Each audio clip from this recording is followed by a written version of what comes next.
xin chào sốបងប្អូនមកវិញហើយឡើងរវល់ធ្វើការអត់បានថតទេចាឥឡូវផ្កាក្រូចមកទៀតហើយបងប្អូនអើយក្អូបពេញក្រួយផ្ទះ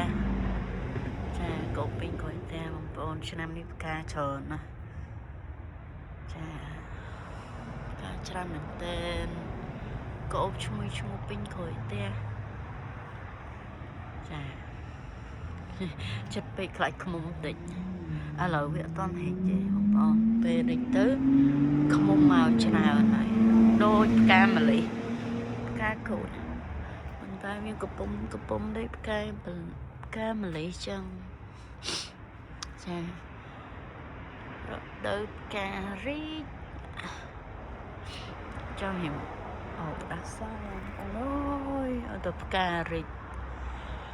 លំអងផ្កានេះ cherry បងប្អូន cherry ក៏រីកដែរ cherry ក៏ផ្កាច្រើនដែរបងប្អូនអើយម្នាក់បងនេះ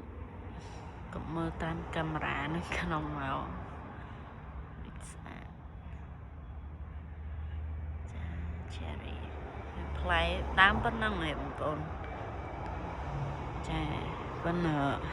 ផ្កាដល់ហើយផ្កាចាអានេះរៀន apricot ឥឡូវគេចេញក្តាប់ហើយ apricot ចេញឲ្យអូយបងប្អូន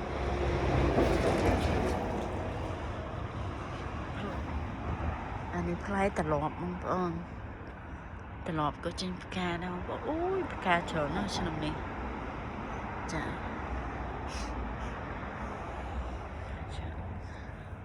េះផ្កាវាពេលផ្កាវារីកអត់ស្អាតទេបងប្អូនវាអត់ចេញពណ៌ពីគេផ្កាគេ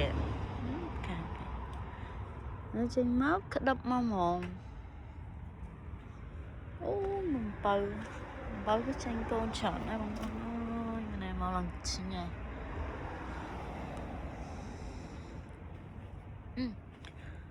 តកូនខ្ញុំអត់បានស្រួយតឹងផ្កាកណ្ដាស់ខ្ញុំទំចេញ rosemary ចា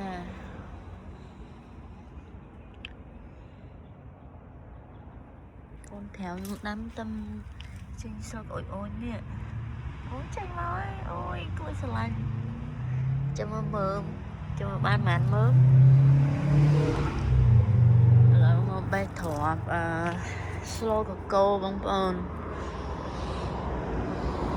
បេះទ្រាប់ slow កកោចាឥឡូវខ្ញុំសុំបេះទ្រាប់ slow កកោបងប្អូនហើយនេះក្រូចឆ្មាចាអានេះអូយឆ្នាំនេះក៏ផ្កាច្រើនណាស់បងប្អូន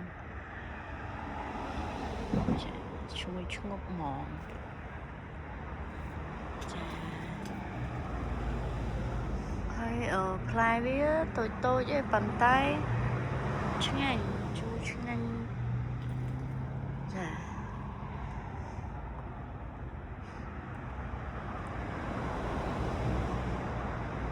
ដើមកន្ទឹមមិនអត់ទាន់ចេញផ្កាបងប្អូន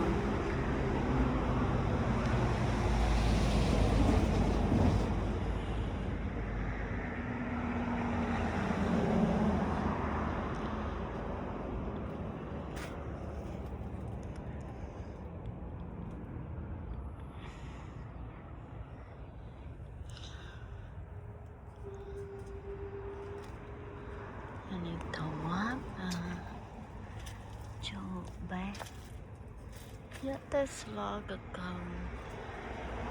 សម្លកកូចាអ្នកណាចង់បានពូជអីមាន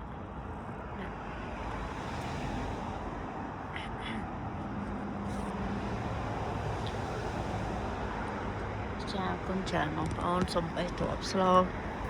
កូសិនណាបងប្អូនចាជំរាបលាអរគុណច្រើន